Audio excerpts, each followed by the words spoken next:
Isaías 45, 18, a gente vê aí: porque assim diz o Senhor que criou os céus, o Deus que formou a terra, que a fez e a estabeleceu, que também pode ser traduzido por compôs, que não a criou para ser um caos, mas para ser habitada. Eu sou o Senhor e não há outro. O que esse texto está falando? Ele está dizendo, olha, Deus não criou nada para ser caos. Então, quando você olha para o primeiro verso de Gênesis, no princípio criou Deus os céus e a terra, ele não criou céus e terra para ser caos. No entanto, o verso 2 diz, e a terra veio a se tornar sem forma e vazia, ou caos, certo? Então, dentro desse princípio, o texto aqui está falando isso. Aí ele diz assim, olha, ele formou a terra, ele a fez e ele a compôs. O que é uma composição musical, por exemplo? Ele parte do nada? Quem compõe uma música parte do nada? Não, ele tem pelo menos 7 notas musicais básicas que ele vai usar dentro das escalas, certo? Então, quando a gente pensa nisso, compor é reorganizar ou dar uma forma nova para aquilo que já existe. Então, quando a gente olha para Isaías 45, dentro daquilo que a gente já viu na aula anterior, a gente então pode chegar a essa conclusão, né? Que algo aconteceu e que gerou um caos na Terra, ok? Ou naquilo que já estava criado. Características da eternidade passada. Então vamos pensar lá atrás, porque a gente já olhou Ezequiel 28, né? A gente já olhou Isaías 14 e a gente agora está olhando para Isaías 45, ok? Então vamos lá. Nessa realidade, antes de tudo se tornar um caos, a criação se tornar um caos, como era a realidade da eternidade passada? Primeiro, existia somente uma autoridade, porque tudo era Deus. E Deus era Senhor, certo? Antes que o coração de Lúcifer, né? do anjo de luz, do arcanjo, do querubim, dos 1/3 de anjos, né? de seres celestiais que o seguiram, antes de o coração deles se encher de iniquidade e eles serem expulsos, antes disso acontecer, se estabelecia uma autoridade plena sobre tudo, certo? Bom, existia somente uma vontade, a vontade de quem? De Deus. Antes de todas as coisas existirem, tudo era Deus. Não pensem assim, às vezes fica difícil pra gente pensar fora do conceito tempo-espaço, tá? Mas para Deus não existe tempo nem espaço. Então, antes de todas as coisas serem criadas, tudo era Deus. Certo? Porque não existia nada além de Deus, não existia tempo, contagem de tempo, e não existia espaço em que você pudesse dizer até onde ia Deus. Simplesmente só existia Deus, certo? Então isso é característica da realidade da eternidade passada. Mas houve um momento em que uma segunda vontade se manifestou e desafiou a única autoridade existente, certo?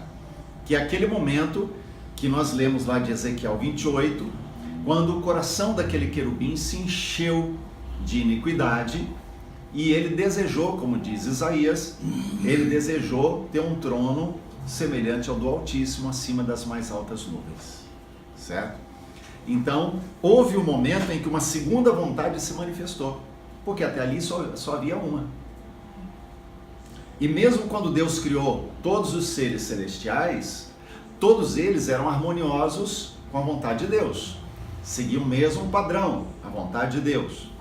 Mas em algum momento da eternidade passada, dentro dessa criação desses seres, em que o coração deles começou a se encher de maldade, certo? E aí a gente chega então a Gênesis 1:1 e 1:2 outra vez, que a gente vai voltar para olhar, ok? Vamos lá. Gênesis 1, verso 1 diz: no princípio criou Deus os céus e a terra. Se vocês tiverem dúvida, por favor, levanta a mão, chama a minha atenção para poder falar. No princípio criou Deus os céus e a terra. Esse é o verso 1, ok?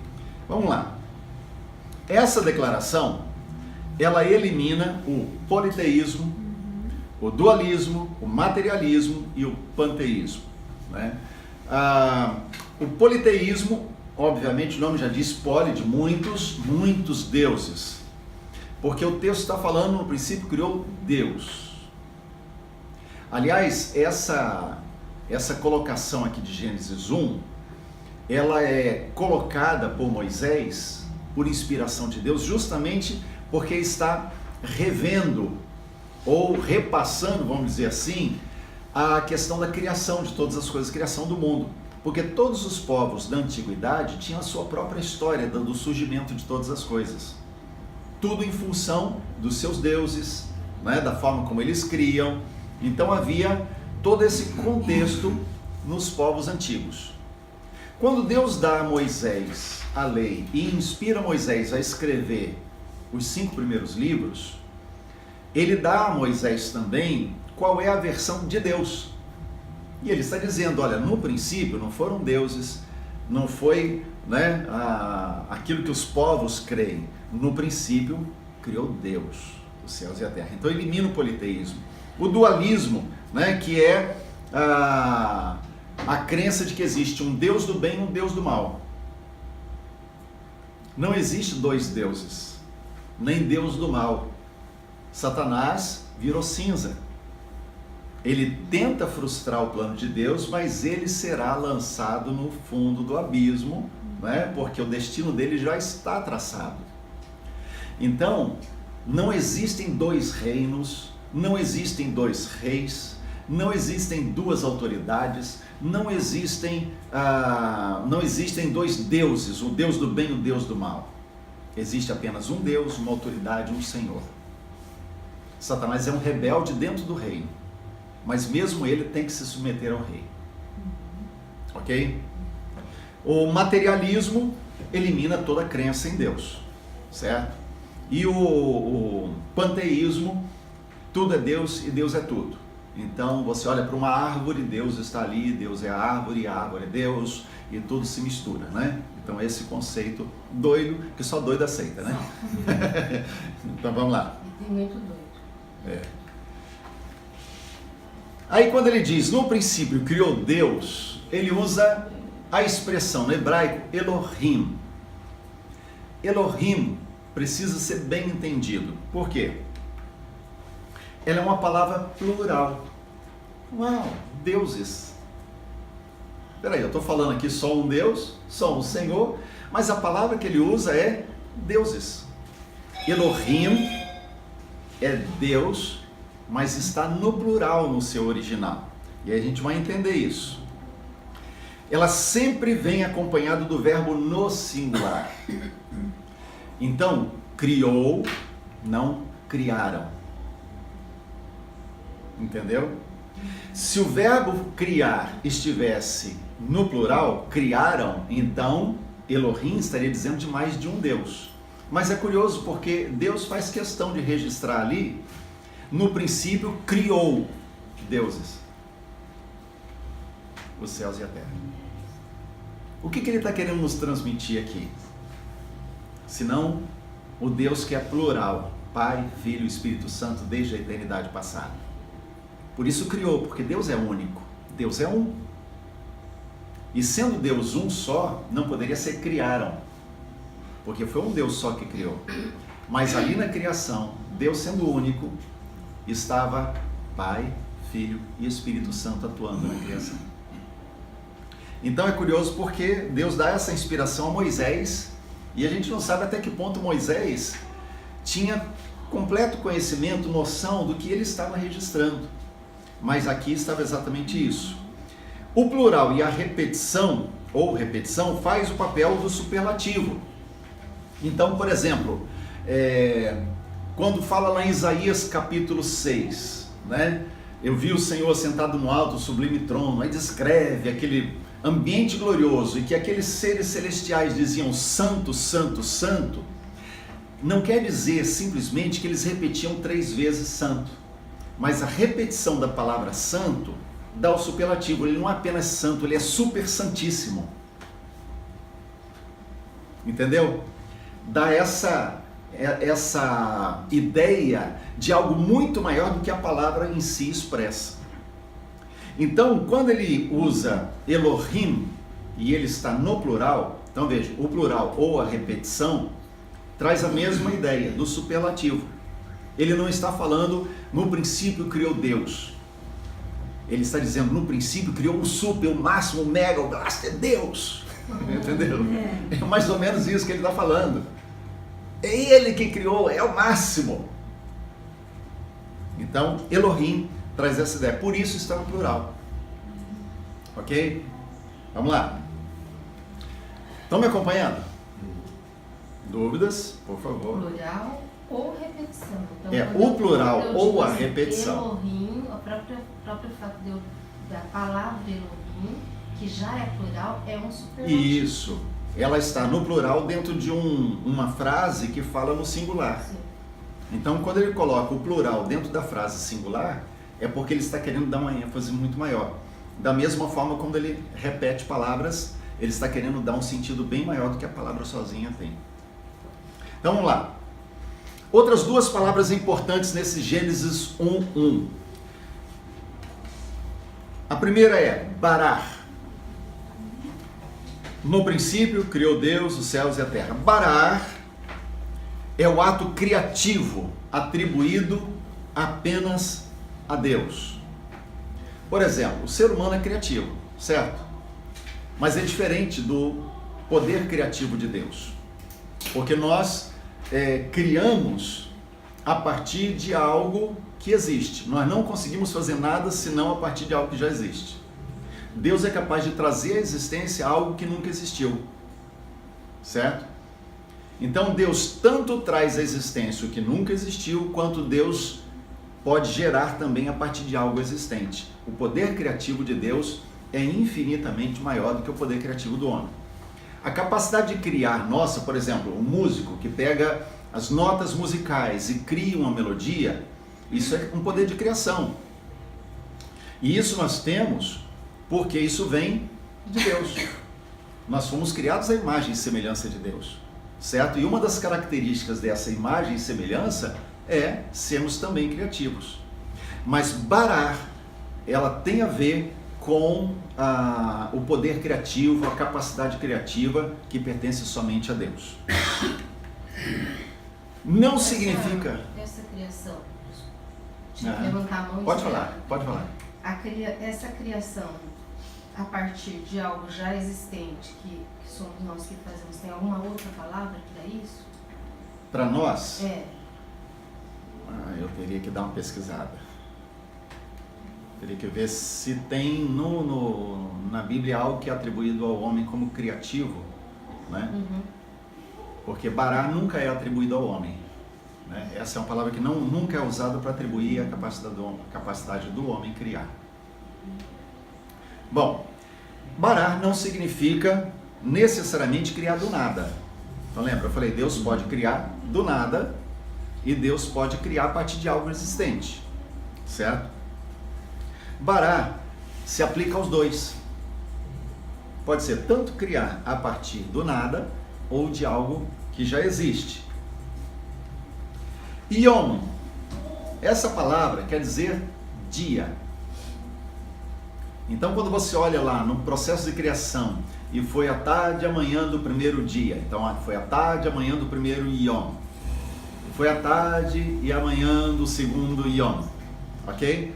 Yom quer dizer então dia de 24 horas, período da luz solar ou tempo indeterminado também.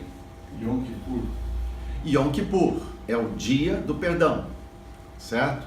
Então Yom, ele traz essa ideia de dia, mas não é necessariamente também um dia de 24 horas. Mesmo porque, quando a gente olha a sequência da criação, a gente vai ver que logo no início né? Deus está, a gente vai entrar nisso um pouquinho mais fundo depois, viu, gente? Mas Deus está falando apenas da separação de trevas e luz, e houve luz, né? Então, haja luz e houve luz. Quando Deus faz essa separação, Ele faz uma declaração, e houve a tarde e a manhã do primeiro dia. Só que o Sol e a Lua só são criados no quarto dia. Entendeu? Então, como que era contado lá antes do Sol e a Lua serem criados? Não está estabelecido. Então, vocês vão encontrar, se vocês pesquisarem, tem aqueles que advogam que era 24 horas. Porque já estava tudo estabelecido, 24 horas, para entrar o Sol e a Lua depois dentro do ritmo, né? Então, existem aqueles que advogam isso. Eu, olhando para todo o contexto da criação, entendo que a gente pode pensar claramente em tempo indeterminado, certo? Tempo indeterminado. Ou seja, entre o primeiro dia e o segundo dia, para nós, para Deus não. Para Deus não tem tempo, lembra? Um dia é como 1000 anos como um dia. Para Deus não existe limitação de tempo. Mas para nós tem. Então eu diria assim, que para nós, entre o primeiro e o segundo dia, poderia ter se passado milhões de anos. Bilhões de anos. Se fosse na nossa contagem normal. Certo? Então, Yom pode ser aplicado dessa forma, como um tempo indeterminado. Vamos seguir. Ele teria mais ou menos o sentido, em vez de tempo, um período? Sim, um período, uma estação, entendeu? Pode ser aplicado de qualquer forma de contagem de tempo, né? Pode ser contado 24 horas, como pode ser contado... Agora, gente, eu penso o seguinte, para Deus não existe limitação dele ter feito as coisas que para nós seriam uma contagem de milhões e bilhões de anos, né? E, vamos dizer assim, sendo que para ele pode, né, haja e houve, certo? Mas para Deus, um segundo pode significar para nós centenas de anos, vários séculos, né? Então, a gente tem que ter essa abertura de repente, entender, olha, não dá para a gente bater martelo e dizer era dia de 24 horas, nem bater martelo e dizer era indeterminado. Então eu estou fazendo um apanhado para a gente raciocinar em cima. Deixa eu ir primeiro lá na Leni. Depois que ele fez a Terra, criou todas as coisas, pode ser que ele tenha demorado, então, milhões de anos para colocar o homem, para criar. Sim, pode ter acontecido. Porque a gente vê nas pesquisas, eles falam, né, tal pedra, tal isso, aquilo, milhões de anos. Então tem sentido. Faz sentido. Ao mesmo tempo que a gente também pode entender o seguinte, Deus pode ter criado, vamos dizer assim, a Terra adulta. Ou seja, com tudo isso, como se tivesse levado milhões de anos para ser construído, para ser gerado no meio da Terra, né? Mas Deus pode ter feito simplesmente assim. As plantas mesmo, com certeza já tinha árvores, já produzindo frutos, né? Já adulta, né? Porque o homem não foi criado bebê. Adão não foi criado bebê, ele foi criado adulto. Ok? Vamos lá, por ordem. Então, não sei se faz muito sentido aqui, mas estava pensando o seguinte. Deus pode realmente nos estalar de dedos e dizer assim, haja luz. Mas Ele criou tudo sob leis, né, que regem a natureza, o sistema, sei lá, né? Então, de repente, também ele teria que obedecer essas leis. Né? Haja luz, mas demorou milhões de anos, porque as leis que regem o universo, que ele mesmo criou, levassem milhões de anos para acontecer. É possível? É possível a gente pensar que Deus... não, veja bem, me entendam primeiro, depois podem perguntar. Mas Deus, haja explosão, puf. E aquilo que era original ali se transformou em bilhões de galáxias. Um Big Bang. Entendeu? Os cientistas tentam explicar um Big Bang porque eles querem associar essa explosão primeira com o surgimento do homem num processo de evolução natural. quando na verdade é impossível fazer isso. Tanto é que eles nunca encontraram e jamais vão encontrar, né, esse elo de ligação que vincule ao homem a esse processo da explosão original, certo? Mas vamos lá, quem mais tinha pedido a palavra? Do lado de cá, tinha 3, espera um pouquinho, porque aí tinha, antes você tinha mais um. Quem era? O Sérgio? Então o Sérgio, depois o Márcio. Mesmo porque, né, com relação ao tempo, a gente tem aprendido que Deus está fora do tempo, Ele criou o tempo. Uhum. Então, para Deus, 100 milhões de anos atrás e 100 milhões de anos no futuro é agora. É um permanente já para Deus. Exato. Então, tem tudo nas mãos, tudo diante dele. Como a criação foi agora e o fim é agora para Deus. Isso. Coisa que às vezes a gente demora ou não vai compreender, creio, na sua totalidade, mas a gente tem ciência disso, a gente é consciente disso, a gente só não entende, pelo menos por hora. Por hora. Mas então o conheceremos como somos conhecidos. Márcio. Falando sobre recriação, não sei se está correto. Deus não criou o caos, a palavra fala. Mas por outro lado, Deus pode ter criado uma base que era o caos. E em cima dele ele pretendia criar o que criou. Porque quando se fala em recriação, dá a impressão de uma coisa criada que não deu certo e foi mudada. Não parece que é isso. Não tem essa. Pode concluir. Não é que Deus não criou o caos. A base era o caos. Em cima da base caos, ele criou. A gente tem que levar em consideração o seguinte: primeiro, que Deus, tudo para Ele, todo o tempo, desde o início de todas as coisas até o final de tudo, é um permanente já para Deus. Então, Ele tem consciência e tem ciência, conhecimento antecipado de todas as coisas. E Ele já sabia que isso ia acontecer. Mas Isaías 45, que nós lemos, ele nos fala isso: Deus não criou para ser um caos. Então, se você pega isso junto com o restante dos textos que olhamos, de Isaías 14, de Ezequiel 28, a gente então conclui que Deus criou para ser harmonioso, mas houve algo que gerou caos. Não excluímos o fato de que Deus já sabia que isso ia acontecer, portanto a criação do homem já estava prevista, né?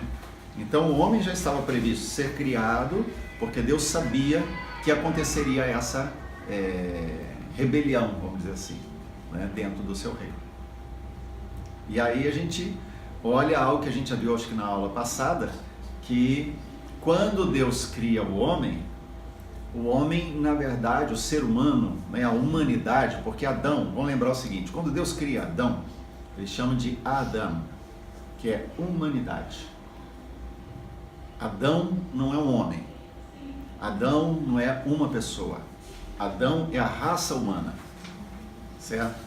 Por isso que lá em 1 Coríntios, Paulo vai falar do primeiro Adão, a primeira raça, que foi gerada ali, certo? Quem fez, vocês fizeram, quem fez não, todos vocês fizeram o aprofundamento 1, viram isso.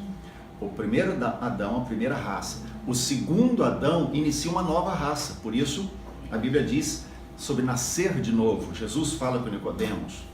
Por isso Paulo fala que aquele que está em Cristo é uma nova criatura, é uma nova raça. Então a primeira raça começa ali, no primeiro Adão, Adão. O segundo Adão, que é Jesus, inicia uma nova raça. Ok? Pacífico aqui, né? Então vamos lá. Respondido? Se não, pode pedir para eu esclarecer o ponto que ficou. Acho que é a mesma coisa, só a questão de terminologia. Porque Deus não cria o caos. Só voltando no ponto seu então. Deus não cria o caos, mas Deus sabia que haveria o caos. E a partir desse caos, Ele recompõe tudo de uma forma harmoniosa para gerar o seu plano, que é eterno, né? Efésios capítulo 3 diz que Deus tinha um plano eterno. E esse plano eterno, então veja, o plano que está antes de todas as coisas. Esse plano eterno é revelado aos principados e potestades pela igreja. Efésios 3, 10 e 11. Certo?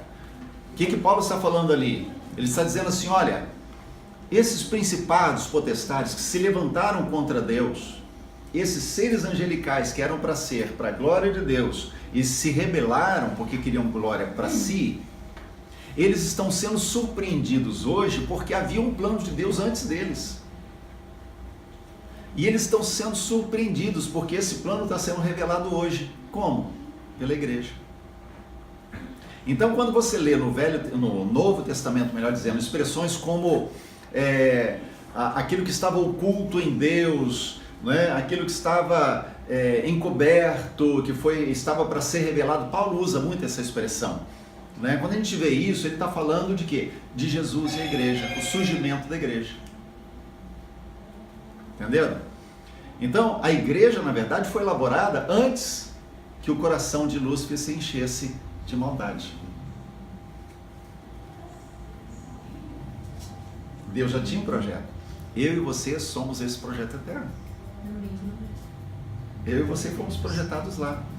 Então, Satanás, e a palavra Satanás quer dizer adversário, Satanás e todos aqueles que o acompanharam, que Apocalipse fala que é 1/3 das estrelas do céu, né?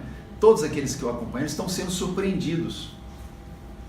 E aí vai aquilo que eu coloquei na outra aula. Satanás está sendo surpreendido porque Deus já tinha um substituto para ele. E aí a gente entende o valor da adoração. O valor da adoração. Nós fomos gerados por Deus para o louvor da sua glória, para que Jesus seja exaltado. Amém. Então, tudo que nós fazemos aqui, na verdade, tem a ver com entregar a Jesus aquilo que Satanás quis negar. Por isso que a adoração é tão atacada por Satanás. Por isso que tudo que diz respeito à adoração é tão atacado. Não é só ministério de louvor. O seu momento de adoração é complicado. É ou não é? Uhum. Você pode parar, orar, falar com Deus, mas você começa a adorar, começa a acontecer coisa. Quer tirar sua paz, tirar sua atenção, é alguém que chega, telefone que toca, é você que começa a lembrar dos problemas que tem que resolver ao longo do dia, não é assim? Sim. Porque tudo que tem a ver com adoração vai ter ataque. Uhum. Porque Satanás não quer que você faça aquilo que ele se negou a fazer. E ainda tem entre a agravante o lado de Satanás, que é o seguinte, como o senhor bem disse agora, Deus já havia criado um substituto para a adoração. Só que num nível um pouco mais alto, no nosso caso, porque nós não somos somente adoradores, somos filhos de Deus. Filhos, Ele era só criação, que levava a adoração de todo o universo, creio, né? Até aos pés dele e tudo mais. Nós não. Nós somos, além de adoradores, filhos. Então, exatamente. por isso, os ataques, como o senhor bem está dizendo, e o ódio, a inveja e tudo mais que vem. Exatamente. E mais, gente, olha só.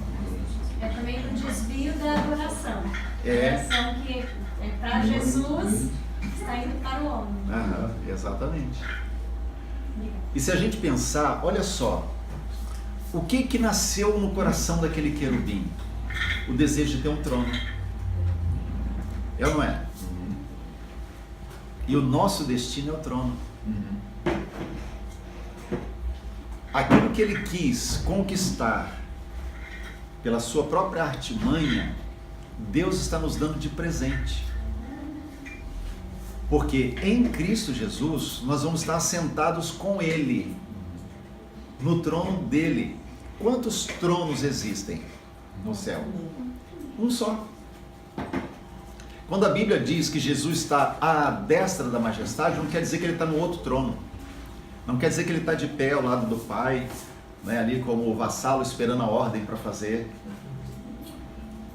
Quer dizer que Jesus está no mesmo trono do Pai, porque ele é Deus como o Pai é Deus. Ele está ali, no mesmo trono. e nós fomos colocados em Cristo Jesus. Por isso, tudo aquilo que na verdade aquele querubim desejou pela usurpação, nós recebemos de bandeja. Nos tornamos filhos pela graça, né? De graça. Recebemos assim de presente de Deus. E não apenas nos tornamos filhos, mas vamos estar sentados no trono com Ele. Amém. Amém. Aleluia. Posso seguir agora? Vamos ver o 7 na Bíblia. Ele vai ajudar-nos a ver uma série de coisas sobre a questão dessa criação. O 7 na Bíblia. O significado. O 7, ele significa a totalidade, a perfeição. É diferente do 10, que é o completo, aquilo que é completude. Mas o significado do 7 tem a ver com a perfeição. Por isso o 7 também é atribuído a Deus. Aí a gente vai encontrar a menorá. Vocês estão conseguindo enxergar? O 7 O 7, ele significa perfeição. perfeição. Perfeição. E o 10 é completo? O 10 é completo. O número 10, na Bíblia, ele está ligado, ele não está aqui no slide, né? É só título de comparação. O 10 tem a ver com completude, ou aquilo que é completo, enquanto o 7 tem a ver com aquilo que é perfeito. A gente encontra menorá, engraçado porque a gente olha na Bíblia, vou citar vários casos aqui, né? Vários momentos em que Deus manda especificamente ser 7. E a menorá, dentro do tabernáculo e depois no templo, ela simbolizava o quê? O Espírito Santo, né? O Espírito Santo. Então, nesse caso, a gente olha o seguinte, Deus fala, são 7. 7 hastes para indicar o Espírito, certo? Vamos seguir porque a gente vai falar mais disso. Desculpa. Pode falar. Pronto. Vai. É porque em Apocalipse 2 ou 3, quando ele fala, Jesus fala à igreja da Filadélfia, não me lembro agora se é Filadélfia ou Laodiceia, ele fala dos 7 espíritos. Isso. Os 7 espíritos de Deus. Eu falei, mas não é um Espírito Santo só, né? E que negócio agora, 7 espíritos, como é Porque que é o isso? 7 ele tem um significado. Ele não usaria o 7, ele poderia falar, e os 30 espíritos de Deus, porque ele se manifesta de forma infinita. Então 7 não quer dizer que sejam 7 manifestações do Espírito, mas está falando da perfeição da obra do Espírito. Certo? Porque o 7 ele é incluído normalmente para nos direcionar para essa visão de perfeição. Então a gente encontra a menorá com 7 hastes, os 7 Espíritos de Deus, que você citou agora, a criação da terra, o 4, número 4, ele fala da terra. Então ele fala dos 4 cantos, os 4 ventos, está falando da dimensão da terra, certo? E a gente encontra a terra, número 4, mais o 3, que é a Trindade agindo na criação, né? A gente vê, o princípio criou Deus, e o Espírito de Deus pairava. Aí a gente vai para o Novo Testamento e diz, todas as coisas foram feitas por Ele, e sem Ele nada do que foi feito se fez. Está falando de quem? De Jesus, do Verbo. Então, Pai, Filho e Espírito Santo atuando na criação de todas as coisas. Então, a terra, 4, com a Trindade atuando na criação, nós encontramos o 7.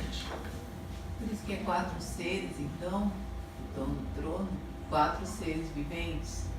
Sim, os 4 seres viventes, está falando, eles estão por baixo do trono. Se você olhar Ezequiel 1, os 4 seres viventes eles não estão sobre o trono, eles estão debaixo do trono. Eles revelam o agir do Espírito e ao mesmo tempo está falando daqueles que somos nós, que lá em Apocalipse são os 24 seres, né? Que na verdade estão se rendendo e rendendo adoração àquele que está no trono. Pastor, qual a relação do 4 com a terra? É que o 4, ele quando aparece na Bíblia, ele tem a ver com a terra. Então fala, número 4, a terra, os 4 ventos, entendeu? Ele está falando dos pontos cardeais, vamos dizer assim, norte, sul, leste, oeste, né? Então, o número 4 ele está normalmente ligado à Terra. Primavera, verão, outono. Oi? Primavera, verão, as 4 estações. 4 estações, entendeu? Então, 4 normalmente está ligado à questão da Terra. O tempo do Shemitah. Pode falar. Tem uma ligação, fica difícil de entender como é que o judaísmo original, esse que vem do Pentateuco, ele diz que houve alguma coisa tipo cabala, que sai um número, que é o número que está no... É numerologia, né, que eles têm hoje. Eles são, pelo menos os que eu conheci, ele queria o número de do prédio, colocar aquele prédio que era o Paulistão da Getúlio, na quadra 7. Ele queria o número 777. Tanto que o número daquilo lá é 7-77. No caso da história do 7 perfeito. Mas isso não era numa coisa, isso era em tudo. Eu acho que ele contava os passos para dar 7 passos, sabe? Tipo, porque aí entra um misticismo na questão. Por exemplo, o 7, ele é um número que tem um significado, né? Por exemplo, domingo que vem, o apóstolo Maurício vai estar aqui. Eu ainda não disse para vocês por que ele vai estar aqui, né? Não anunciei, mas vou falar hoje à noite. Porque nós estamos completando 7 anos que nós nos desligamos da denominação batista para entrar no ministério apostólico. Porque os dois seriam incompatíveis. Já 7 anos. 7 anos. Foi no final de março de 2012. Então são 7 anos, né? E de certa forma Deus despertou isso em mim, porque eu não estava ligando de contar tempo. Mas num determinado momento, né, eu não lembro que dia que foi que eu estava fazendo, mas puxa, nós estamos fazendo 7 anos já. E nós precisamos celebrar isso. A gente não está negando a história que veio antes, né, de 84 da igreja, 84 anos. Então a gente tem 84 anos. A igreja bereana tem 84 anos de existência. Mas há um marco. Assim como nós já contamos 20 anos quando estava na tenda, 20 anos de quando o Espírito começou a nos dar experiências e as coisas começaram a mudar dentro da igreja, que foi em 1994, final de 94, assim também como nós olhamos para 20 anos que nós estávamos aqui nesse prédio, que nós ganhamos esse prédio, nós podemos olhar hoje 7 anos do tempo em que... Então são marcos, e a gente olha de forma especial, certo? Agora, por exemplo, eu tenho que dar 7 passos para a coisa dar certo, aí já é misticismo, entendeu? Por quê? Porque se eu não fizer no dia 7, não vai ter bênção de Deus, é misticismo. Estão entendendo? Vamos imaginar que eu esquecesse, não vão celebrar, esse ano vão celebrar ano que vem no 8º ano. Não ia perder a bênção de Deus por isso. Apenas que a gente lembra que o número 7 tem um significado especial na Bíblia. Então, poxa, vamos celebrar o 7º ano, né, da decisão que a igreja tomou. Entendeu? Então, a cabala é misticismo e a gente tem que tomar cuidado. Aparentemente o judaísmo tem que passar por uma reforma também. Tem que voltar às origens. Tem que voltar às origens.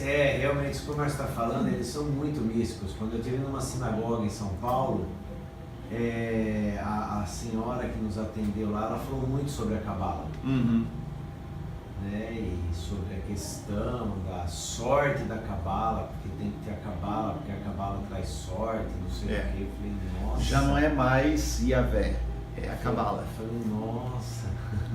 Isso Negócio porque eles ficam lá, o rabino expulsou a gente de lá de dentro, porque achou que eu estava com uma bomba, né? Eu tive essa ideia de entrar lá na sinagoga com uma sacola e foi logo depois do 11 de setembro, né? Ele entrou em desespero, né? Ele deve ter contado quantas pessoas tinha, fez o cálculo, não era múltiplo de 7, sai fora. Vamos lá. O tempo do Shemitah, lembra quanto que era o Shemitah? 7 anos. Shemitah era 7 anos, né? Shemitah significa 7 anos. Era a contagem de 7 anos, certo? Na Bíblia. A gente não vai entrar muito nisso porque não faz parte, é apenas para a gente identificar. 7 Shemitahs preparam o jubileu. 7 vezes 7, 49, o ano seguinte é o jubileu 50. E é assim que Deus conta. Que eles vão contar 7 Shemitahs. No ano seguinte será jubileu, que é o resgate daquilo que tinha sido perdido, enfim. Ok? Vamos lá. No Apocalipse, a gente vai encontrar as 7 taças, os 7 anjos com as 7 taças, as 7 igrejas. Israel rodeou Jericó 7 vezes e na 7ª vez 7 vezes, né? Então foi 7 dias, 7 vezes primeiro, né? E na última vez 7 dias, né? 7º dia, 7 vezes de uma vez só. Então tem alguma coisa aí. Deus mandou Naamã, através do profeta Eliseu, né, mergulhar no Jordão 7 vezes para ser curado da lepra. Não podia ser uma vez só? Ele mesmo ficou indignado. Na minha terra tem rio mais limpo do que esse aqui. Eu vou ter que entrar no Jordão? Aí a menina vira para mais. Meu senhor, o que custa? Entra. Não custa nada arriscado. Vai lá. Precisa tanto, né? Precisa tanto. Vamos lá. 7 anos de fartura e miséria no Egito. Né? 7 anos de fartura, depois 7 anos de miséria. Não, 7 anos de miséria, 7 anos. Oi? 7 anos de miséria. Foram 7 anos de fartura.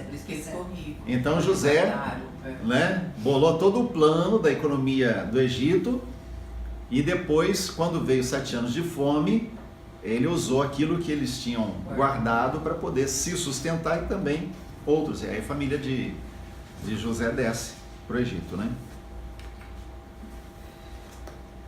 A semana tem 7 dias. Né? Deus podia ter feito tudo em haja. E no final daquele dia ela vai lá, cria o homem, acabou. Mas é curioso porque Deus fez em 7. É perfeito o que Deus faz. O 7º dia é o sábado. E o sábado é Jesus. O sábado é o descanso. O sábado é o dia de entrar na adoração. A gente não vai entrar muito na questão do... Não, a gente vai entrar sim. Mais pra frente a gente vai falar do Shabat, né? Mas eu vou falar um pouco no Shabat que a gente vai fazer, né? Que é a sexta-feira da semana da Páscoa, né? A sexta-feira da Páscoa é dia de celebrar o Shabat. Não entendi. Sábado é Jesus? Não entendi. Sim, porque o sábado é o descanso, certo? Deus fala assim, olha, 6 dias vocês vão trabalhar, mas no 7º vocês vão descansar, porque Deus descansou da sua obra no 7º dia. É isso que Deus fala, certo? Jesus vem e fala, vinde a mim, todos que estáis cansados e sobrecarregados, e eu vos aliviarei. Tomai sobre vós o meu jugo e aprendei de mim, que sou manso e humilde de coração, e encontrareis descanso. O descanso que a gente só encontra em Jesus. Não existe descanso fora de Jesus. E ele está falando muito mais do que simplesmente você deitar numa cama e dormir. Ele está falando do descanso da alma. Né? Então, a gente não encontra isso fora de Jesus. Quando ele faz o milagre no sábado, ele fala que ele é o Senhor do sábado. Ele é Senhor do sábado, porque ele é o próprio sábado ali. Né?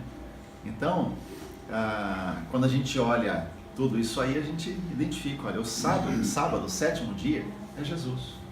E a gente vai ver sobre isso daqui a pouco, tá? Porque aí tem uma chavezinha desse 7º dia, né? Vamos lá. No 7º dia, Deus descansou da sua obra, não é isso que diz lá? Deus havia criado os animais no 6º dia, também Deus criou o homem naquele dia, e então, no 7º dia, Deus descansou de toda a obra das suas mãos.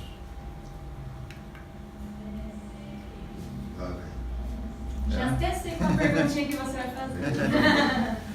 Será? Gênesis 2:2. E havendo Deus terminado no dia 7º a sua obra que fizera, descansou nesse dia de toda a sua obra que tinha feito. Uau! Vamos lá. Isaías 55:11. Não percam aquilo que a gente leu. Gênesis 2:2. Guarda isso em mente. Isaías 55:11. Assim será a palavra que sair da minha boca, não voltará para mim vazia, mas fará o que me apraz e prosperará naquilo para que a designei. O que eu coloquei entre parênteses tem a ver com duas coisas básicas. Existem algumas palavras que na tradução para o português, o tradutor buscou a melhor palavra em português para colocar ali. Falei isso na outra aula, tá? Então ele buscou a melhor palavra para poder colocar ali. E esse será é uma delas. Ela não está no original, mas ela é colocada para clarear o sentido da frase. E a outra é os 2 pontos, que não tem no hebraico. O hebraico antigo não tinha pontuação nenhuma. Entendeu? Então, vamos tirar essas duas coisas que estão no texto da Bíblia de vocês e vamos ler assim. Assim, a palavra que sair da minha boca não voltará para mim vazia, mas fará o que me apraz e prosperará naquilo para que a designei. Então, só prestar atenção em mim, viu, gente? Faz de conta que ele é um fantasma. Então, o que ele está dizendo aqui? Que a palavra que sai da boca de Deus, ela não volta vazia. Ok? Vamos lá. Como Deus criou o mundo? Pela palavra. Pela palavra. E disse Deus, haja. E disse Deus, haja. O único que Deus não fez assim foi o homem. Certo? Mas toda a criação foi a partir da palavra de Deus. Então, em todo momento de criação, disse Deus. A perguntinha, aí que vem a pergunta, né? Que vocês devem ter aí. Por que Deus falou? Por que Deus falou? Por que Deus não simplesmente, não é? Estalou o dedo? Deus tem dedo? Né? Pastor, teve uma aula na EBD que o senhor disse que talvez Deus não tenha falado, mas é um modo de expressar algo que não se consegue expressar. Eu usei isso na questão da... Fugiu a palavra agora.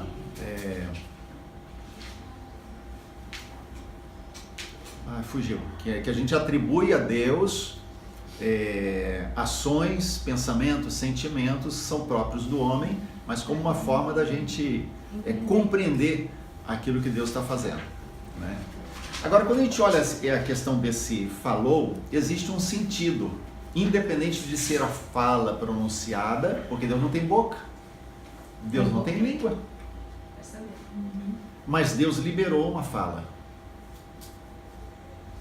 Deus precisa... Oi? Pode falar. Deus liberou a palavra, né? E a palavra é Jesus. É isso?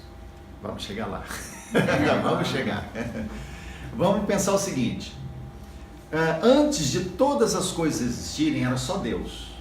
Ok? Deus precisava falar? Pai, Filho e Espírito Santo entre si precisavam falar? Não. Óbvio que não deu só. A comunicação entre eles era automática e implícita porque eles faziam parte da mesma essência, do mesmo ser. Ok? Então, o que a gente vê aqui é Deus criou uma forma de comunicação. A primeira coisa que Deus traz à existência, na verdade, é a comunicação. Porque Deus não precisava se comunicar entre ele, Pai, Filho e Espírito Santo. Mas Deus tinha em mente isso, que ele ia criar todas as coisas, ia colocar o homem para comunicação com Ele, certo? Mas, independente de ser uma palavra falada, que aí entra a questão de atribuir a Deus características humanas, ou de ser apenas uma intenção de Deus liberada, algo foi liberado como palavra. E entra na questão de Jesus, que a gente vai chegar nesse ponto. Foi liberado de Deus. Isaías 55:11 diz o quê? Nós lemos aqui? Aí, ó. Sim, é a palavra que sai da minha boca. A palavra que sai da... Deus tem boca? Em outras palavras, ele está dizendo, olha, o que eu libero como palavra, entendeu? Não volta vazio. Quando a gente diz assim, Deus falou comigo, você ouviu uma voz? Algumas vezes sim. Já aconteceu. Mas eu diria que 99,99% das vezes a gente ouve aqui. Ó. É uma impressão, um sentimento, é algo forte lá dentro de nós, você não ouve uma fala.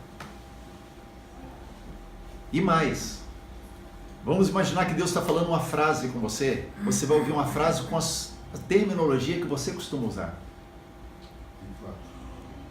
Eu já tive algumas experiências de estar orando, estar falando com Deus, e de repente começa a acontecer um diálogo aqui dentro. Um diálogo. Eu estou falando com Deus, mas eu não estou abrindo a boca, eu não estou expressando palavra nenhuma, entendeu? E a maneira de Deus responder é como eu responderia para Ele. Isso é a comunicação de Deus.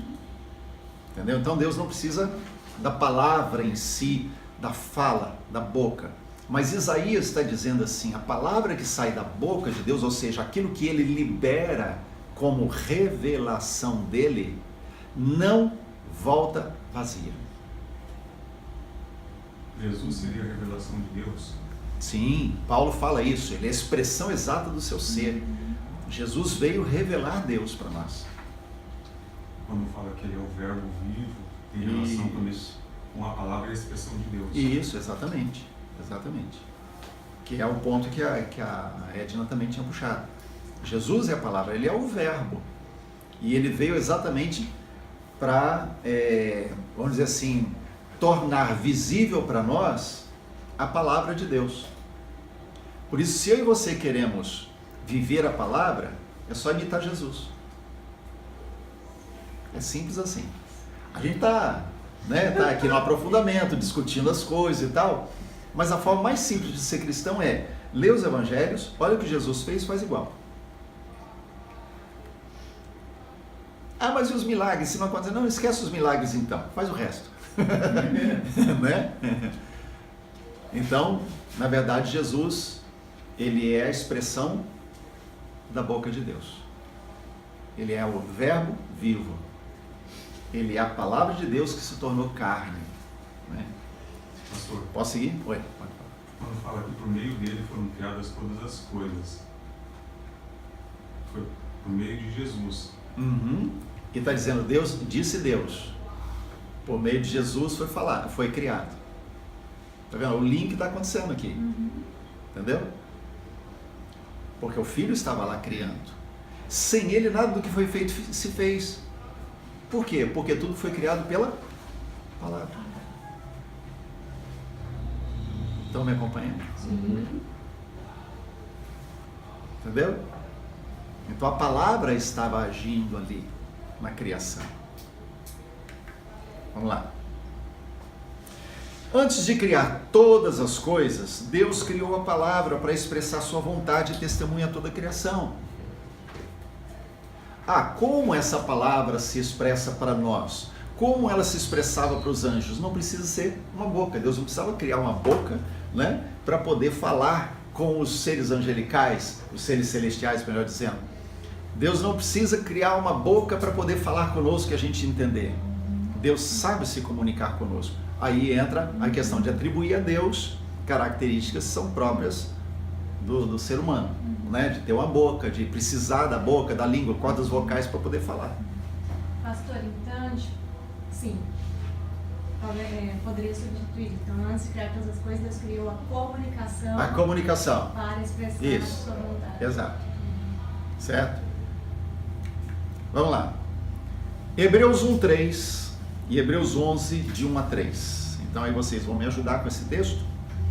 E quem achar aí pode ler bem alto para mim. Hebreus 1:3.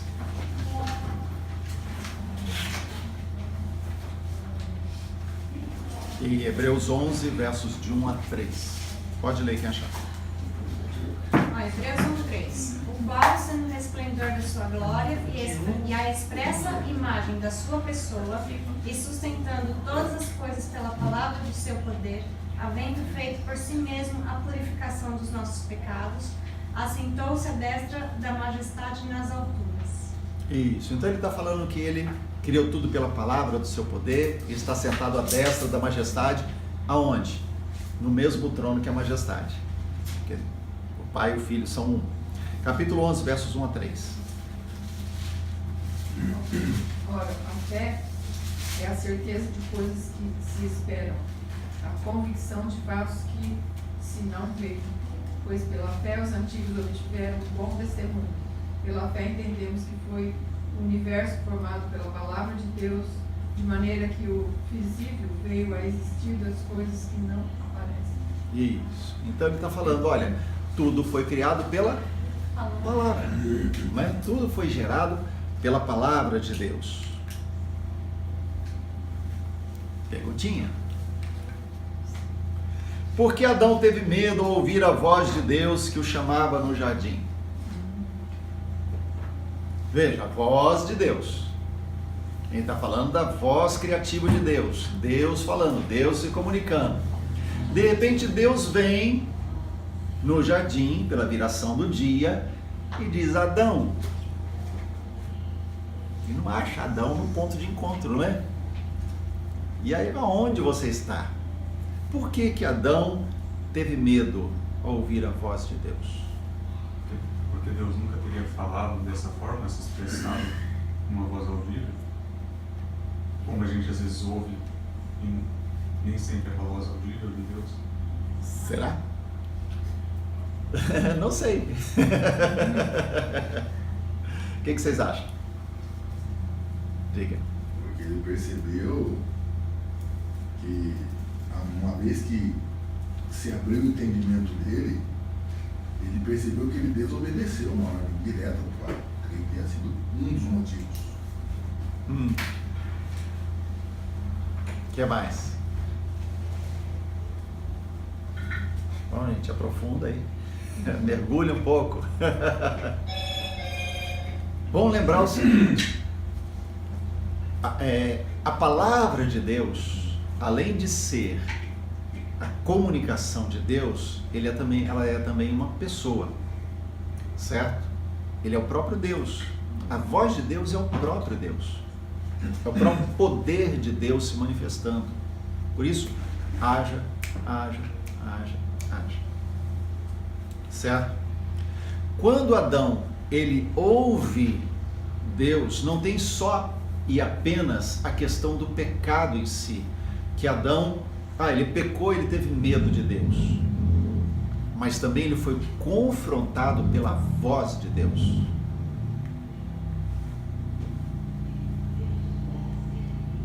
O salmista diz: a voz de Deus é poderosa. Não é assim?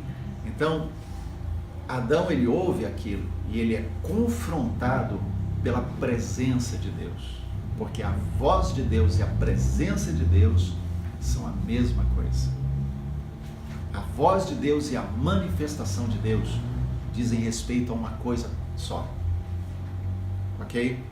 Vamos seguir, vai ficar mais claro conforme a gente andar.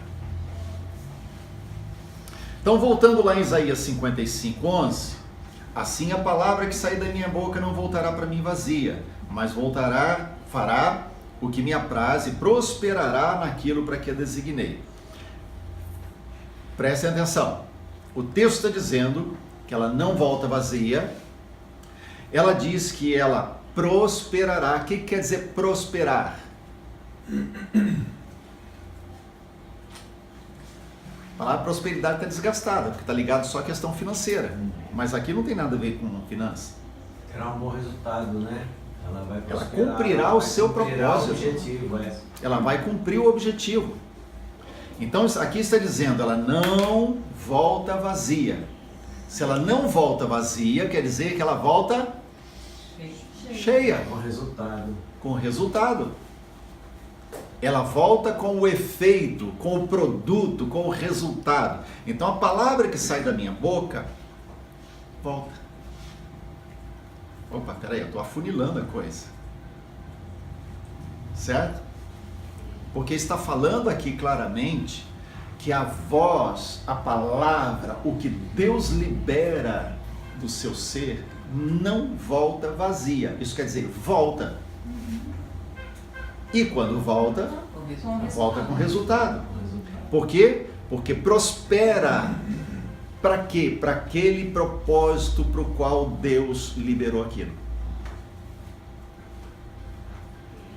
Amém? Amém. Guarda isso, porque isso é muito importante para a gente entender algumas coisas. Gente, eu estou sem relógio aqui, então vocês me ajudem a conferir o horário. Quantas horas? 15. Tem tempo. Então, até meio-dia vai.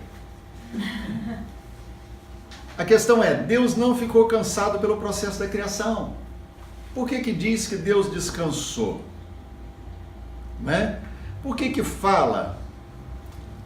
Se a palavra liberada por Deus não volta vazia, então o sétimo dia, ele parou para receber de volta aquilo que ele mesmo havia liberado. Ok? Sim. Então presta o seguinte, presta atenção. Deus vai criando todas as coisas. Tarde, manhã, primeiro dia, segundo dia, terceiro dia, quinto dia, sexto dia.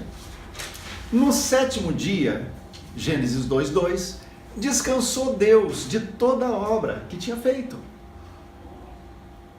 Certo? Mas espera aí, Deus se cansa? Não. Deus fica cansado? Não. Então o que aconteceu no sétimo dia? Lembra do significado do 7? Perfeição. Algo perfeito está acontecendo aqui. No sétimo dia, Deus recebe de volta, porque a palavra que sai da minha boca volta, não vazia, mas cheia dos resultados que eu determinei. O sétimo dia é o dia que Deus recebe toda a adoração da criação que Ele fez ao longo de 6 dias.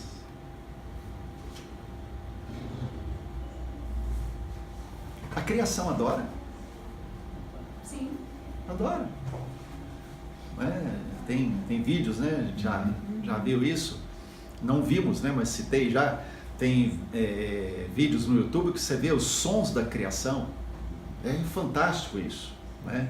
E quando a gente vê isso, a gente veja, Deus criou o universo, mesmo os seres, por exemplo, os animais estão aí, eles adoram.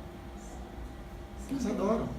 Todo som de cada animal, ele exala adoração a Deus, porque ele está funcionando como Deus planejou para funcionar. Ele existe porque Deus desejou que ele existisse.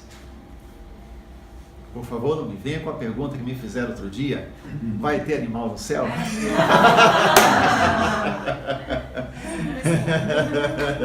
Vou poder levar o meu gatinho? Vou levar o meu gatinho, vou ver lá. Não. Eu sou gato crente. Gato crente, né? Vamos lá. Se a palavra liberada por Deus não volta vazia, então no sétimo dia ele parou para receber de volta aquilo que ele mesmo havia liberado. Maravilha, né? É isso que está acontecendo no sétimo dia. Entendeu o que é Shabat? O que é o sábado? A gente vai ver mais lá na frente.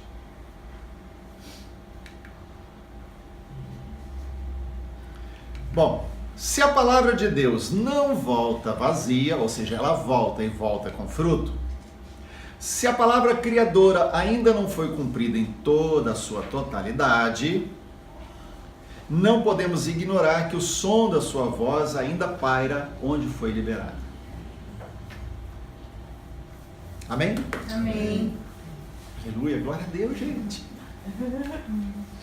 Quantas promessas você já recebeu? Quantas palavras veio de Deus para a sua vida? Elas já se cumpriram? Não. Elas estão aqui. Quantas palavras Deus já deu para essa casa, para essa igreja? Quantas já se cumpriram? Uma grande parte não se cumpriu. Onde elas estão? Elas estão prosperando. Elas estão aqui. Por isso não cai no esquecimento, porque a gente não está vendo. Mas o som da voz de Deus que foi liberado em palavras proféticas, né, da sua boca, elas não voltarão para Ele vazia. Elas voltarão com adoração, pelo cumprimento do seu propósito. Amém. E isso é tremendo para nós. É interessante que é o versículo principal que os judeus usam, né? Uma das questões que se perguntam, né? Mas será que as pessoas vão ler quando se entrega alguma coisa para elas, né? Uhum. E justamente se bate nessa tecla. Ou seja, Deus vai produzir um resultado em cima daquilo que foi feito, ainda que aparentemente para a gente aquilo talvez não venha gerar, mas Deus ele consegue fazer gerar um resultado em cima do trabalho, né? Uhum.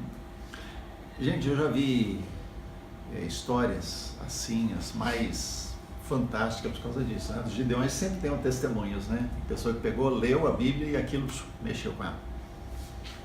Eu já vi a história de uma pessoa que se converteu por causa de um carimbo. Sim, porque tem isso lá no Rio de Janeiro.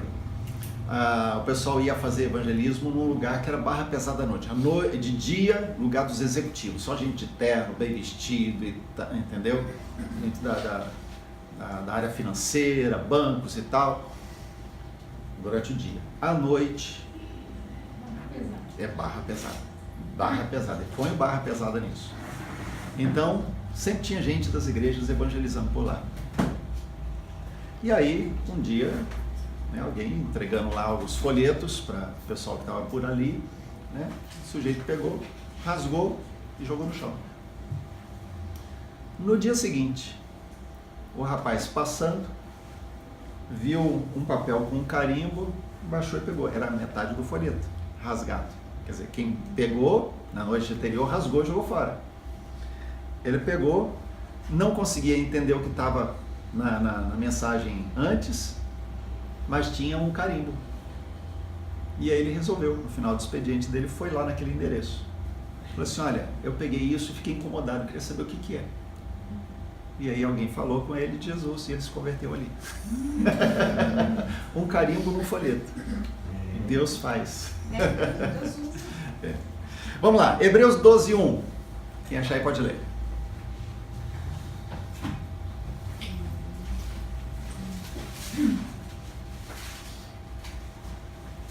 Portanto, nós também, pois que estamos rodeados de uma tão grande nuvem de testemunhas, deixemos todo o embaraço, 12:1, 12:1. E o pecado que tão de perto nos rodeia e corramos, com paciência, a carreira que nos está proposta.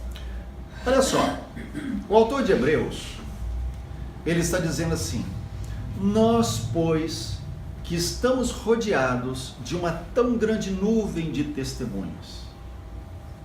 De quem que ele está falando?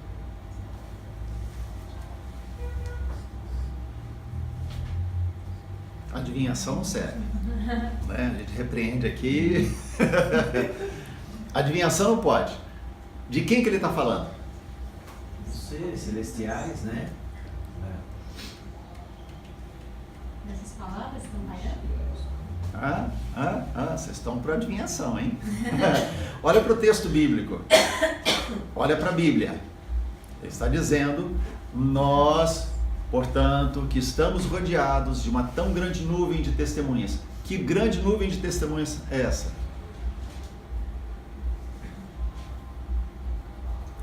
Vamos lembrar o seguinte, gente. Eu falei isso na primeira aula, que foi uma grande introdução que eu fiz. A Bíblia não tem capítulo, não tem versículo e não tem título entre um e outro. Tira capítulo e versículo, tira título que tem do capítulo 12 e junta com o final do capítulo 11. De quem que ele está falando? Das pessoas que testemunharam as promessas de Deus, né, e que já tinham partido. Exatamente. Ele está falando de Abraão, ele está falando de Abel, ele está falando de Noé, ele está falando de Moisés, entendeu? Ele está falando daqueles que morreram e foram mortos à espada por causa da fé. Ele está falando de pessoas que foram martirizadas por causa da fé. E ele está dizendo, nós que estamos rodeados de uma tão grande nuvem de testemunhas. Mas peraí, será que ele está falando então que essas pessoas que morreram estão aqui?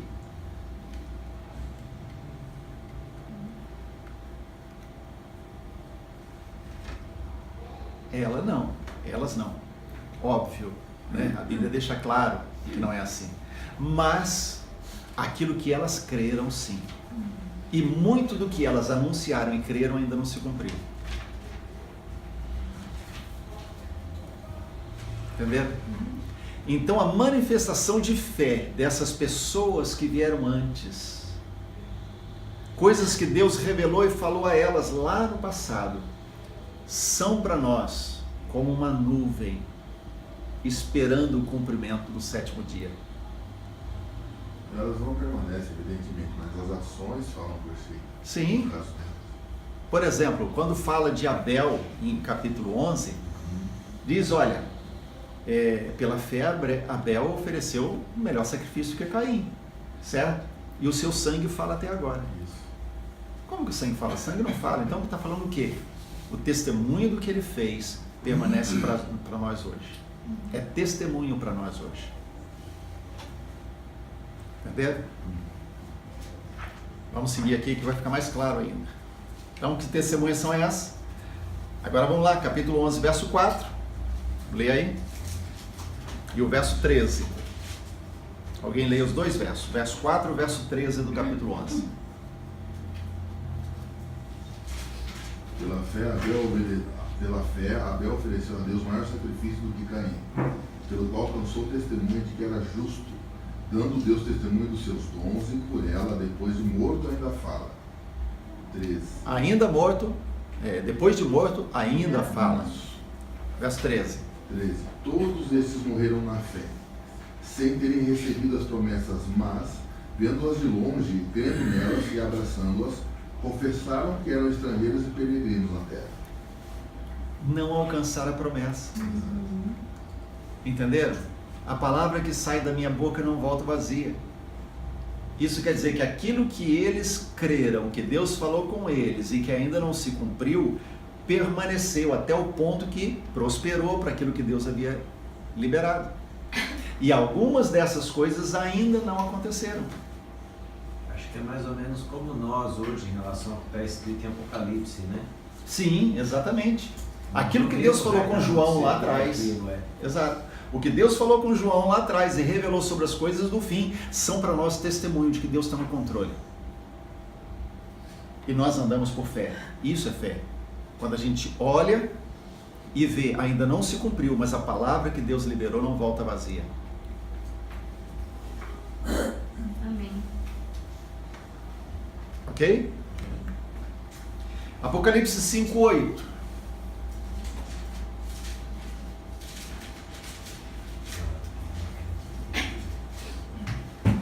E havendo tomado o livro, os 4 animais e os 24 anciãos prostraram-se diante do cordeiro, tendo todos eles harpas e salvas de ouro cheias de incenso, que são as orações dos santos. Olha só. Apocalipse 5:8? 5:8. Ah, é. O que ele está dizendo aí? Que as orações dos santos estão dentro de uma taça. Aonde? Diante de Deus. Mas espera aí, então quer dizer que as orações dos santos também são como testemunhas para nós? Uau! Agora pensa o seguinte, promessas, vamos falar de nós aqui, tá? Dessa casa, dessa igreja. Promessas que Deus deu para nós, palavras saíram da sua boca, não voltam vazia, elas vão prosperar para o que Deus falou. Segundo, aqueles que vieram antes de nós também creram em coisas que ainda não aconteceram, e isso é testemunho para nós. Terceiro, muita gente orou antes de nós. Muita gente pagou preço antes de nós e orou e não viu o resultado das próprias orações, mas as orações deles estão onde? Como numa taça diante de Deus, que não se esquece daquilo que foi orado.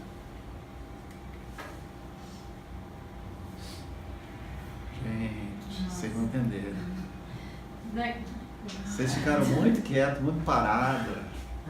Estamos aqui. Gente, isso é tremendo. Ouvindo tudo e guardando no nosso coração. Isso é tremendo. Para e pensa. Acho que é tremendo demais. Há uma nuvem sobre nós. Há uma nuvem sobre nós como igreja. Nós não estamos vendo, mas a palavra diz que há uma nuvem. A palavra que Deus já liberou sobre nós não voltará vazia. Ela voltará, mas voltará prosperando para aquilo que foi enviado. Amém. Tudo aquilo que Deus planejou, tudo aquilo que Deus revelou a respeito da sua vida é como uma nuvem de testemunhas. Não que as testemunhas estão nos vendo, mas nós podemos olhar para elas e saber, Deus vai cumprir o que Ele falou. Aleluia. Amém? Amém. Vamos seguir, porque estamos falando do processo de criação. Então, entender a importância do tempo na Bíblia nos ajuda a compreender o agir de Deus. Tá? Então, a gente olhou para essa questão, primeiro dia, segundo dia, Yom, tempo indeterminado, sétimo dia, que não quer dizer simplesmente um período de 24 horas que Deus, agora eu vou botar uma rede aqui e descansar, né? Estou cansado de criar tanta coisa. Não foi isso. Na verdade, aquilo que Deus havia liberado como poder criativo voltava em adoração da sua própria criação para Ele, né? Então, Mateus capítulo 16, versos 1 a 4. Quem achar aí pode ler.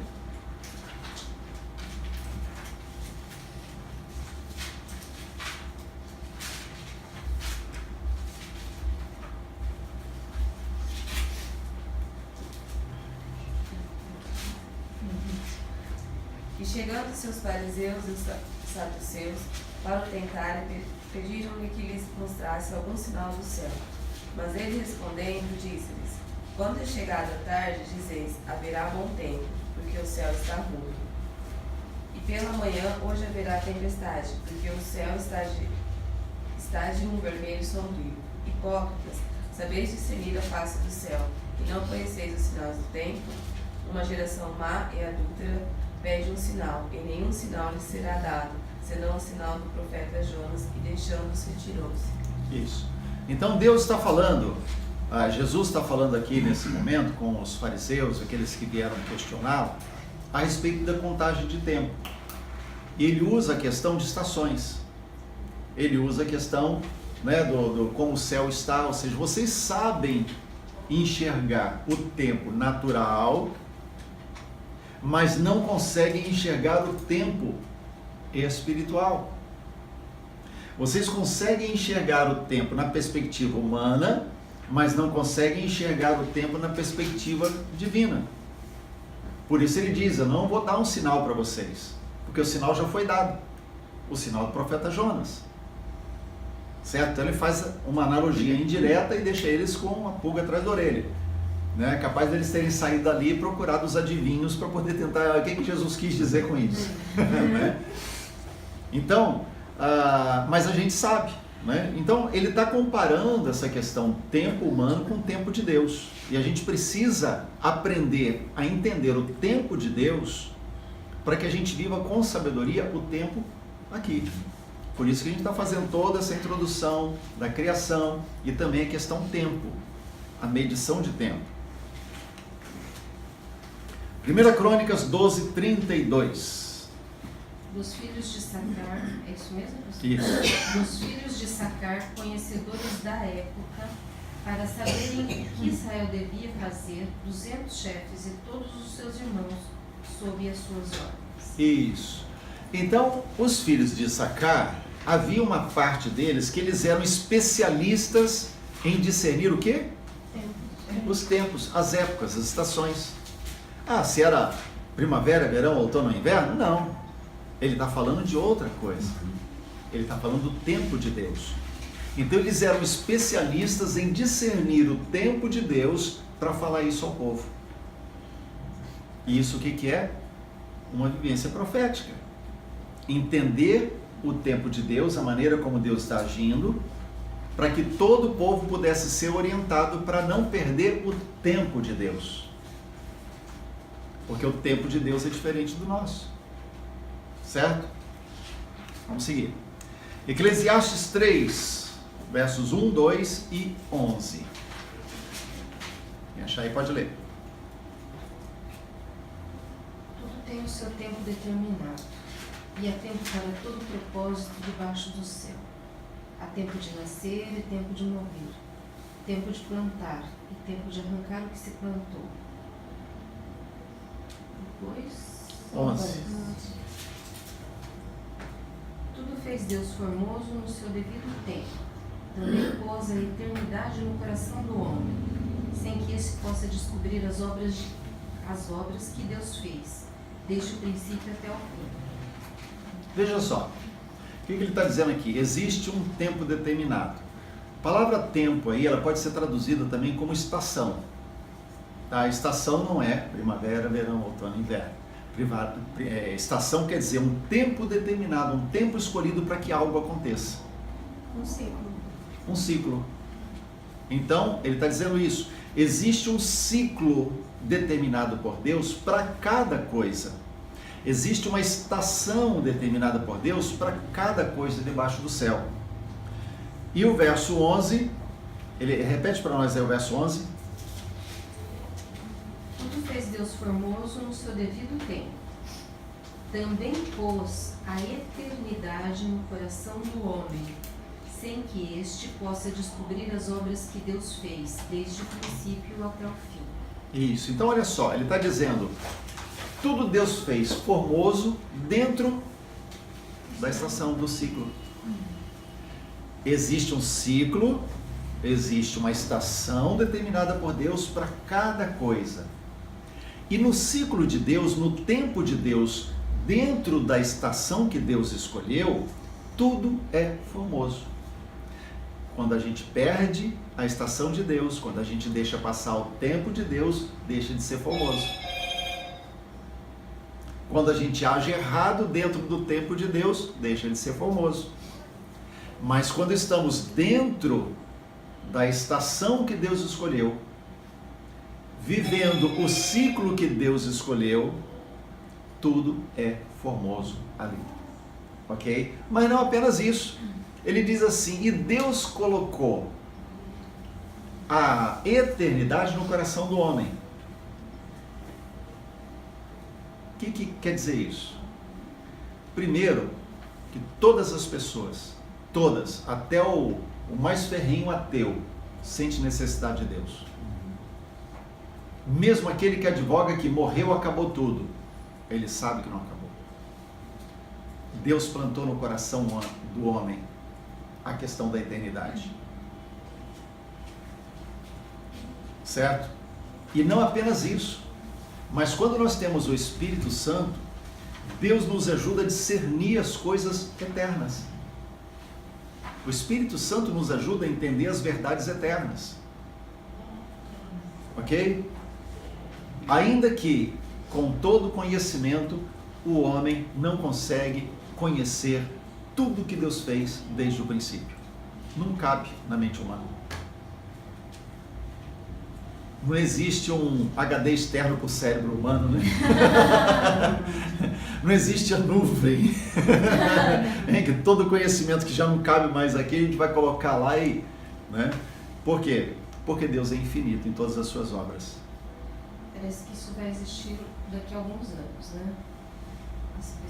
Os cientistas já estão colocando as nossas memórias em computadores. Uhum. Quer dizer, já estão colocando, não, eles estão começando a fazer isso com animais. Uhum.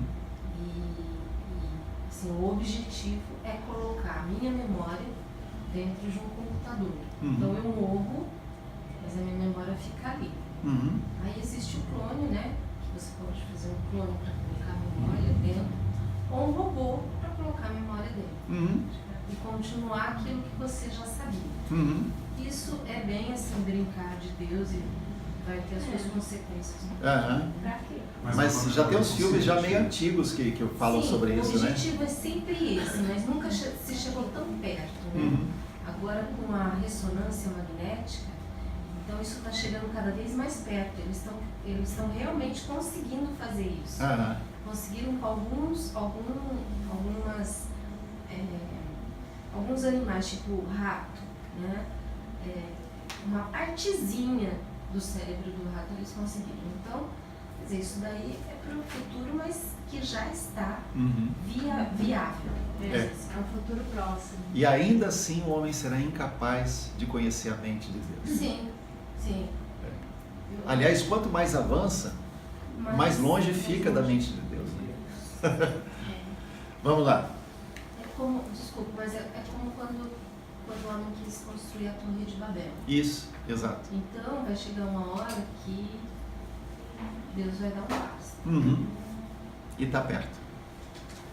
Quando a gente vê a velocidade com que a ciência está avançando, né, aliada à tecnologia, tudo, a gente sabe que esse é um dos sinais evidentes, né, bem claros de que o fim está próximo. Pastor. O que é ET? Et. No próprio âmbito natural ainda não se descobriu muitas e muitas coisas. Pode-se dizer, infinitas coisas ainda não foram descobertas. Seja na criação das criaturas do mar, na biologia. Grandes interrogações ainda existem, né? Muitas, e ainda descobrem seres novos continuamente. Sim. Vamos lá. O tempo, a palavra tempo na Bíblia, não estou falando de dia. Dia é ion, certo? A palavra tempo é a palavra et. ET, ou se você quiser, para não ficar parecendo ET, você põe um Hzinho depois do T, certo? Mas é et. Et quer dizer agora, quando, estação. Então ele não está falando de um período contado de tempo, mas está falando de um quando, né? Quando, qual estação, qual período, né? Não na contagem em si, mas do evento.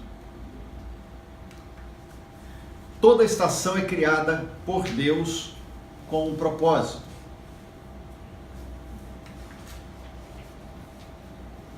Vamos lá falar um pouquinho, quanto tempo tem aí para eu saber se eu ando rápido ou devagar? 18 minutos. Oi? 18 minutos, são 10 18? 42. Bom, dá pra gente avançar aqui. Deus é atemporal, ok? O que eu quero dizer com atemporal? Deus não está limitado pelo tempo. Deus está fora do tempo. Embora Deus entre no tempo sempre que Ele queira. Não apenas na encarnação.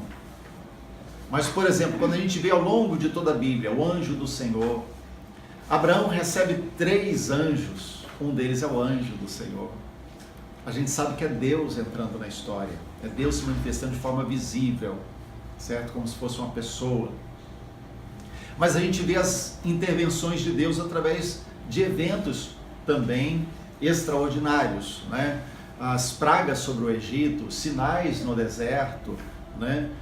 A gente vê para essas coisas, olha para essas coisas e vê um Deus que está entrando dentro do tempo e agindo dentro do tempo, certo? Porque Ele tem o controle do tempo. Mas Ele mesmo, Deus em si, não pode ser limitado pelo tempo. Ele está fora do tempo.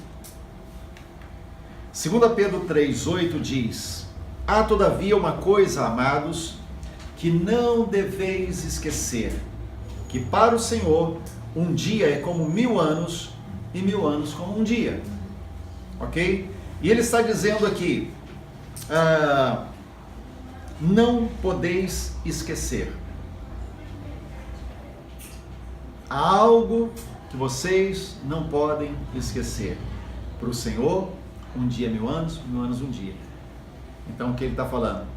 Deus não se limita pelo tempo. Não se esqueça disso. Nunca deixe isso sair da sua mente.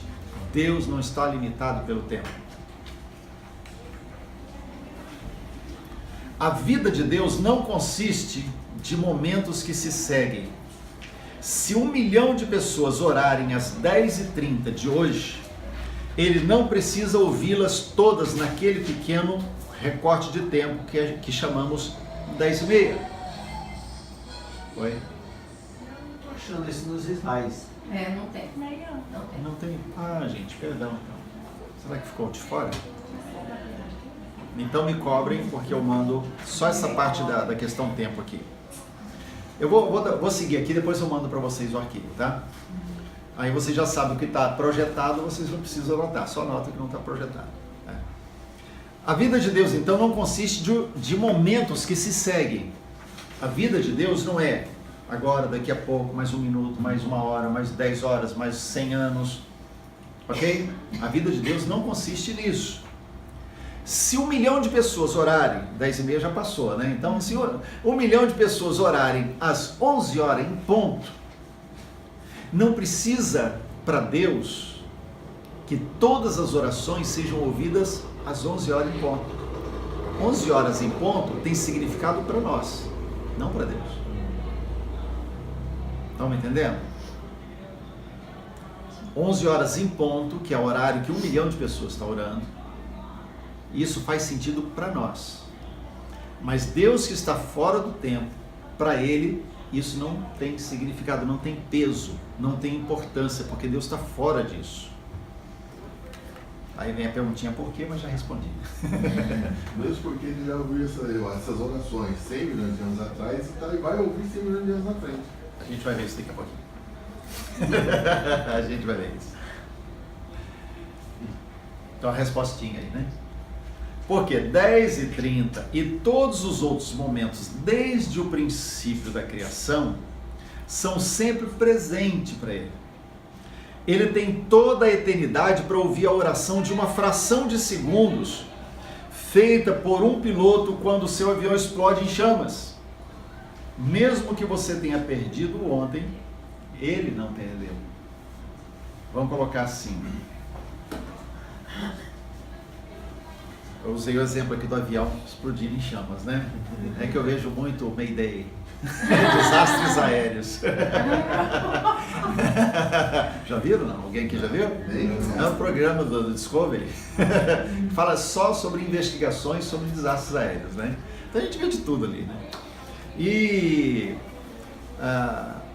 aqui ele fala assim, imagina que em determinado momento o voo está lá, né, altitude cruzeiro, tudo tranquilo, de repente começa a pegar fogo. Tem um caso assim que eu já vi. Começa a pegar fogo, perde o controle e vai explodir o avião. O piloto ele tem ali um monte de coisa, de aparelhos para ver o que está acontecendo, mas ele é crente. E ele faz aquela oração, Deus tem misericórdia. Senhor, me perdoa porque eu estava afastado de Ti. Entendeu? Ou então aquele que não era crente, Jesus, eu não cria, mas minha mulher me falou, eu me entrego agora. Acabou. Explodiu. Quando que Deus vai ouvir essa oração? Deus tem toda a eternidade para ouvir. Ah, mas como? Ele não vai ouvir naquela hora? Ele vai deixar para ouvir depois? Não, na eternidade não tem tempo. Interessante, né? Na eternidade não existe tempo, ele não vai deixar para ouvir essa oração depois. Aquela fração de segundos daquela oração, ele tem a eternidade inteira diante dele para ouvir.